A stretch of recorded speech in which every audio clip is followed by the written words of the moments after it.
गौमूत्र। अब गौमूत्र मेरा पैदा किया हुआ है क्या?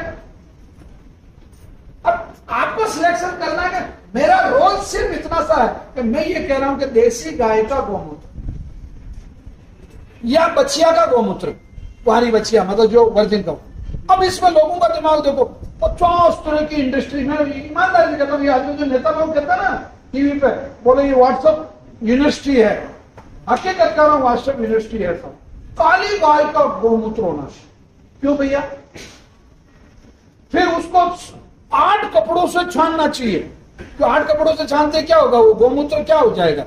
उसका कौन सा मतलब उसमें कौन सा रिएक्शन हो जाएगा, कौन सा केमिकल रिएक्शन हो जाएगा कि वो 8 कपड़ों से छानते ही उसमें कौन से सांप बिच्छू छछूंदर है जो वो तीसरे वाले तल में से निकलेंगे, फिर छठे वाले तल में उसका कलर लाल हो जाएगा, 8वें वाले तल में निकलते ही वो एकदम ठंडा हो जाएगा।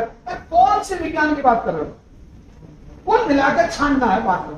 क्यों छानना है? क्योंकि गाय के बाल वगैरह उसमें गिर गए हो या कोई मतलब फॉरेन पार्टिकल कोई चीज हो। मतलब बात ये समझने की जरूरत है।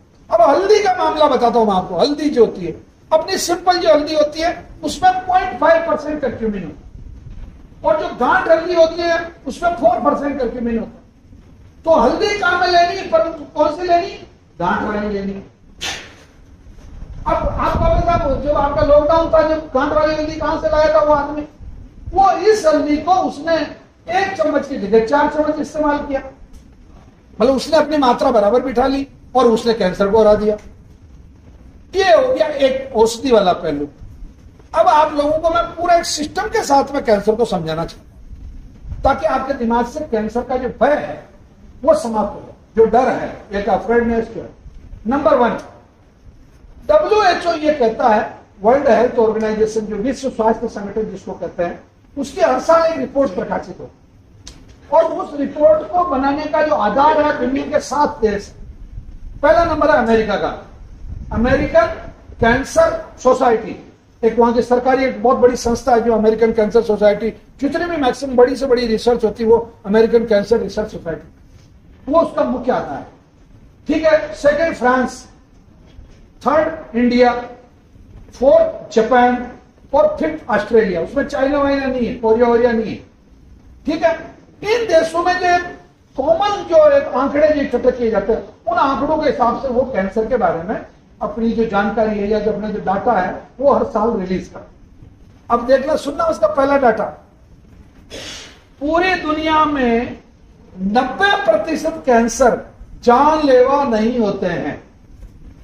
90% कैंसर, मतलब कैंसर तो होता है, कार्सिनोमा तो है वो, परंतु वो कई सालों तक डोरमेंसी में पड़े रहते हैं, अजगर की तरह। एक बार खा लिया, पड़ा है, 15 दिन तक कुछ नहीं खाना, एक बकरा मिल गया, निकल लिया अंदर, बात खत्म। एक साल मतलब कम से कम 6 महीने तक पड़ा है, 6 महीने बाद वापस उठेगा, जब कुछ भूख लगेगी तो खा लेगा, नहीं तो नहीं खाएगा। 6 ऐसे कैंसर होते हैं जो आपके बॉडी के अंदर एग्रेसिव नहीं होते हैं, नॉन एग्रेसिव।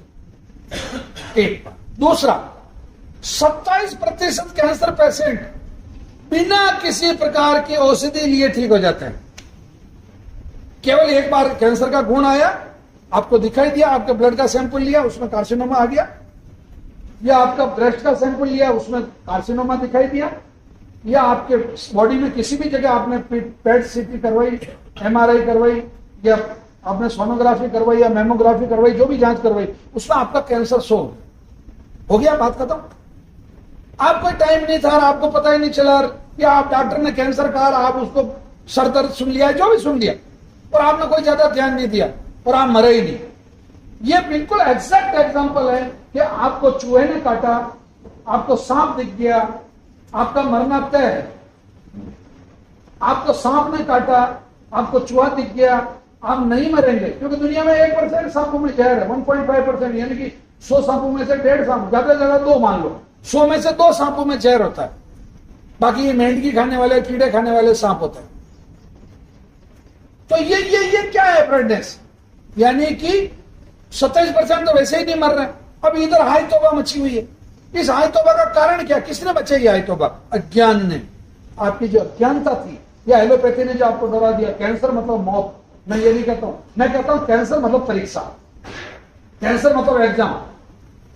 परिवार का भी पत्नी का भी, पिताजी का भी, रिश्तेदारों का भी, और मैं तो यहां तक कहता हूं आयुर्वेद का, आयुर्वेद के लिए भी कैंसर है। क्योंकि हम ये दावा करते हैं कि 5,500 वर्ष पुरानी चिकित्सा पद्धति है, उस जमाने में भी अद्भुत कर करा था।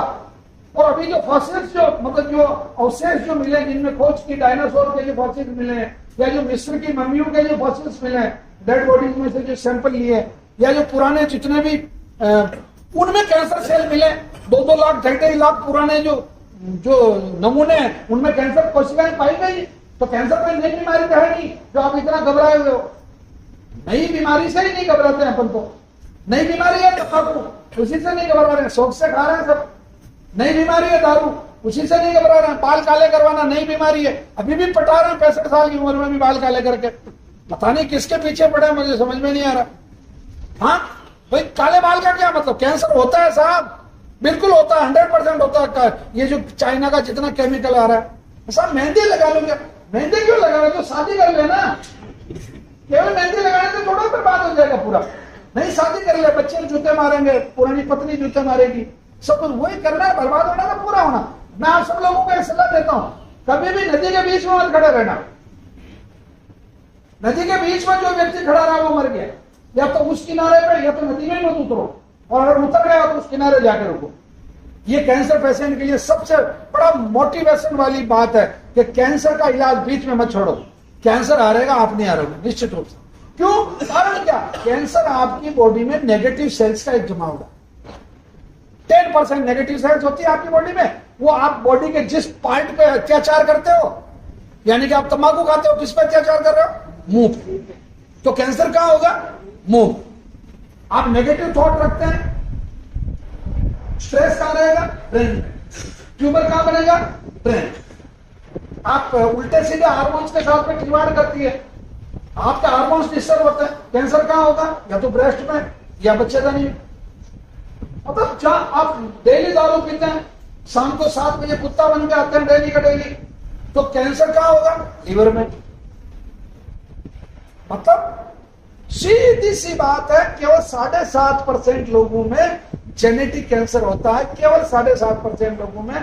और मैं उन 7.5% लोगों की तो उनके जितने भी, यानी कि आप जितने कैंसर पेशेंट यहां पर हैं या उनके परिवार वाले जितने लोग हैं, मैं पूरी जिम्मेदारी के साथ ये बात कह रहा हूं, अगर आप केवल 4 महीने तक 4 चम्मच सुबह और 4 चम्मच शाम को अगर रक्त शोधन ले लेते हैं काढ़ा बना के, मैं इस बात की ऑन स्टैंड गारंटी लेने को तैयार हूं कि आपको जेनेटिक कैंसर नहीं हो सकता। क्योंकि आपकी बॉडी के जितने भी केवल कैंसर सेल्स, नेगेटिव सेल्स सभी में, मतलब नेगेटिव सेल से कैंसर होगा गारंटी नहीं है, परंतु जहां आपने एक इरिटेशन सिस्टम बना रखा है, उस सिस्टम को ब्रेकअप करने के लिए आप रक्त शोधन जैसी दवाई ले लीजिए, आपके आरबीसी पावरफुल हो जाएगी, डब्ल्यूबीसी पावरफुल हो जाएगी, प्लेटलेट्स पावरफुल हो जाएगी, और आपका प्लाज्मा पावरफुल हो जाएगा, नो डाउट।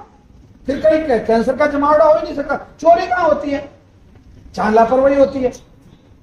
अब यूं समझ लो कैंसर चोरी करने के लिए अपने घर आ रहा है, अपने पहले से अपने चाक चौबंद कर लेने, चाबियां लगा लेनी, ताले लगा लेने, बात खत्म। जितने परिवारों में कैंसर है, मैं कह रहा हूं उन सबको, जैसे मान लो आपके पिताजी को है, तो आपके जितने जीवित संतानें हैं उन सबको 4 चम्मच सुबह, 4 चम्मच शाम को रख। अच्छा, अब 1 मिनट के लिए भूल जाओ कैंसर है, आपके पिताजी को कैंसर नहीं है। आप अगर 4 चम्मच सुबह, 4 चम्मच शाम को लोगे, आपकी स्किन डिजीज खत्म हो जाएगी, आपको भूख लगने लग जाएगी, रक्त शोधन के फायदे बता रहा हूं, आपकी कब्ज खत्म हो जाएगी, नेचुरल तरीके से काले बाल आने शुरू हो जाएंगे, नेचुरल तरीके से, नीचे से, पटाने वाले नहीं। हाँ सही, कहने में कोई नुकसान नहीं, वो वाला काम शुरू हो जाएगा, आपका स्किन का ग्लो बढ़ जाएगा। और सबसे बड़ा बेनिफिट ये होगा कि आपको किसी भी प्रकार की बीमारी जो आने वाले 6 महीने में कुछ भी हो सकता है, ऑटो इम्यून डिजीज हो सकती है, ब्रेन ट्यूमर हो सकता है, एनी टाइप ऑफ डिजीज, वो आप उससे आप बच और जिंदगी भर के लिए कैंसर से बच जाते हैं। तो क्या तकलीफ है? डराने की क्या जरूरत पड़ रही?